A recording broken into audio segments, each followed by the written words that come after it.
Hey everyone, welcome back to Echo Your English. We're really happy you're here today, wherever you're listening from. Yeah, maybe you're walking, maybe you're relaxing, or maybe English is just playing softly in the background.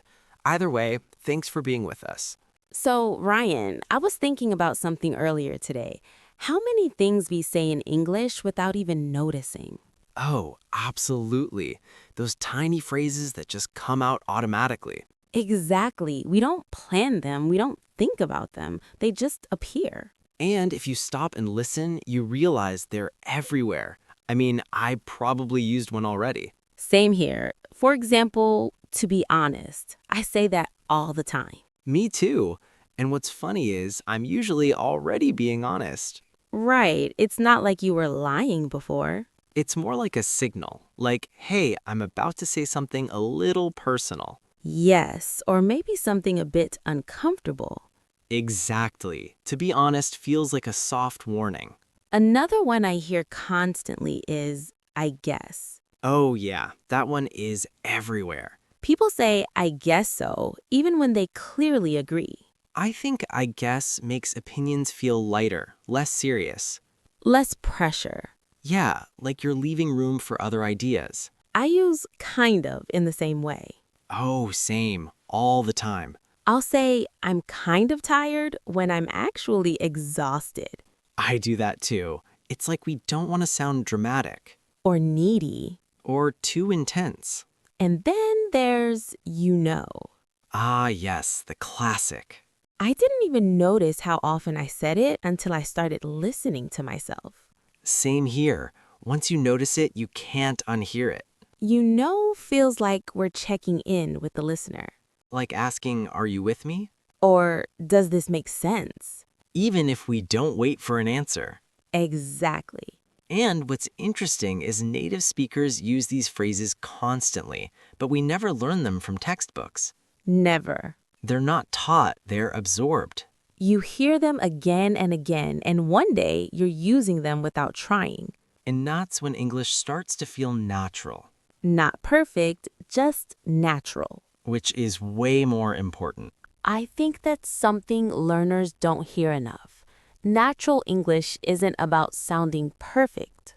Yeah, it's about sounding human. Exactly. These little phrases make English feel softer. And safer in a way. What do you mean?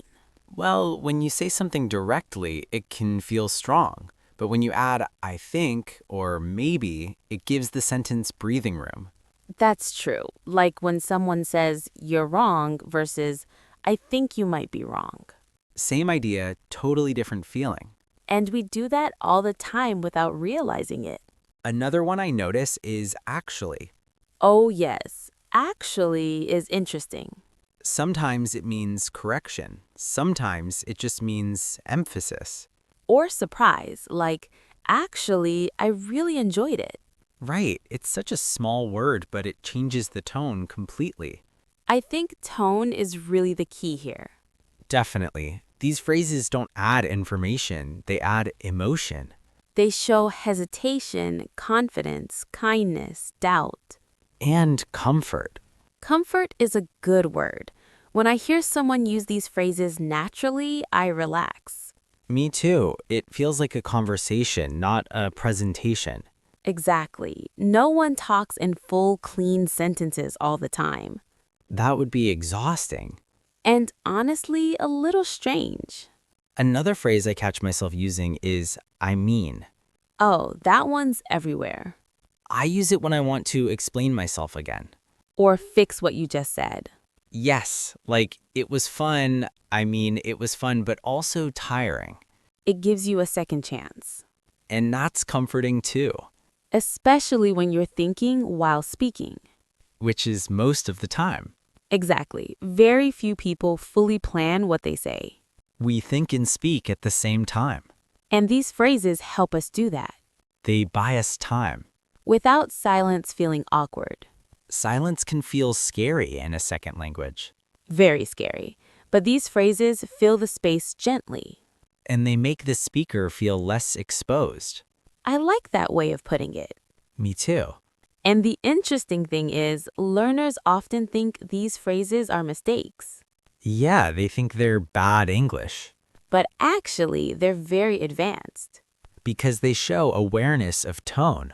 And connection, You're not just speaking English, you're connecting in English. which is the whole point. I remember when I was learning another language, I avoided those little phrases. Really? Yeah, I thought they made me sound unsure. That makes sense. I wanted to sound confident, so I tried to be very direct.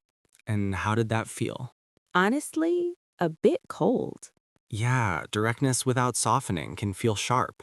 Exactly. I didn't sound rude, but I didn't sound warm either. That's such an important distinction.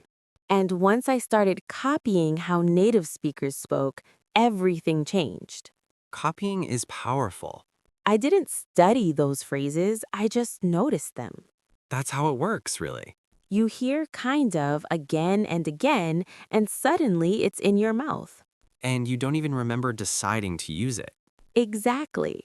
Another phrase I hear a lot is I feel like. Oh, yes. It's a very gentle way to share an opinion. Much softer than I think. Or I believe. I feel like sounds personal, not argumentative, It invites discussion. instead of closing it. And again, we don't think about it. It's just part of how we speak. That's why listening is so important. More important than memorizing. Absolutely. When learners listen to real conversations, they absorb these patterns. And slowly, their English stops feeling forced, It starts flowing, even with mistakes. especially with mistakes. Because mistakes mean you're speaking, And speaking is the goal. not perfection. Another one I like is maybe. Simple but powerful. Maybe keeps things open. It says, I'm not fixed, I'm flexible. That's such a human thing. Language reflects personality And mood. and relationships. You don't speak the same way to everyone. Exactly. These phrases help adjust that. They're like emotional volume controls. I love that. You turn things up or down. Without changing the message. Just the feeling. And that's why native speech sounds natural. Because it's emotional, not mechanical. And that's what learners really want. To sound natural. To feel understood. And to feel comfortable. Comfort. I think comfort is when you stop monitoring every word. Yeah, when you're not checking your sentence while you're still speaking it. Exactly. You trust yourself a little more. And those small phrases help build that trust. They act like cushions. That's a good image. If you fall, it doesn't hurt as much. And if you pause, it doesn't feel empty. Pauses are interesting too. Definitely. Native speakers pause all the time, but learners often think pauses are bad. Yeah, like silence means failure But silence can mean thinking or feeling. or choosing the right tone. And phrases like you know or I mean often appear right before a pause. Almost like a bridge. Exactly, a bridge between thoughts. Another phrase I've noticed is sort of. Oh yes, cousin of kind of. Very British too. True. I hear it a lot when people don't want to be too definite. Or when they're explaining something complex, Like, it's sort of complicated, which usually means it's very complicated, but they're protecting the listener. making it feel less heavy. That's such a caring thing, actually. It is. Language isn't just about expressing yourself. It's about protecting the other person's feelings too. Exactly. And these phrases do that quietly. Without anyone noticing. Until you start listening closely. Then you realize how rich everyday English really is. Rich, but simple. And repeatable. That's important for learners to hear. You don't need fancy words. You need familiar ones used naturally. Again and again. And eventually, they stick. Just like these phrases did for us. We didn't study them. We lived with them. Heard them at work, with friends, on the phone. In awkward moments. And comfortable ones. And over time, they became. I like the idea that learning English doesn't always look like learning. Yeah, sometimes it just looks like listening. Or noticing. Or smiling because something sounds familiar. That moment when you realize, oh, I say that too. Those moments are powerful. They make you feel like you belong in the language. And belonging gives confidence. More than rules ever could. I think that's why these small phrases matter so much. Even though we never think about them. Especially because we never think about them. They're like the background music of English. You don't focus on it, but you'd miss it if it was gone. Without them, speech feels flat. Too clean, too sharp. Real conversations are messy. And gentle. And full of tiny adjustments. That's where phrases like I guess and maybe live. And, to be honest, And you know. They help us feel our way through a sentence. Instead of forcing it. I hope listeners don't feel pressured to start using these right away. Yeah, there's no rush. Just hearing them is enough for now. They'll show up naturally when the time is right. Just like they did for us. One day, you'll hear yourself say, kind of. And you won't even remember choosing it.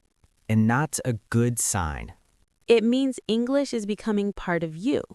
Not something you're performing.